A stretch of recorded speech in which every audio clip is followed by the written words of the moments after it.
અનગઢના રામપુરા ગામમાં કરંટ લાગવાની દુર્ઘટનામાં 32 વર્ષીય યુવાનનું મોત નિપજતા સમગ્ર વિસ્તારમાં શોકનો માહોલ છવાઈ ગયો છે.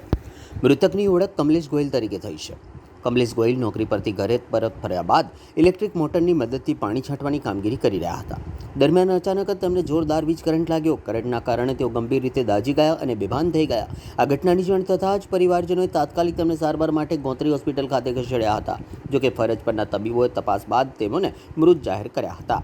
પરિવારનો કમાવ અને સભ્યના અચાનક અવસાનથી પરિવાર પર દુઃખનો પહાડ તૂટી પડ્યો છે. આ ઘટનાના સમાચાર ગામમાં ફેલાતા સમગ્ર રામપુરા ગામમાં શોકની લાગણી વ્યાપી ગઈ હતી. સગા સંબંધીઓ અને ગ્રામજનોએ પરિવારને સાંત્વના પાઠવી હતી. આ દુર્ઘટનાએ વીજ ઉપકરણોનો ઉપયોગ કરતી વખતે જરૂરી સાવચેતી રાખવાની જરૂરિયાતને ફરી એકવાર ઉજાગર કરી છે. હાલ પરિવારજનોમાં ભારે શોકનો માહોલ જોવા મળી રહ્યો છે.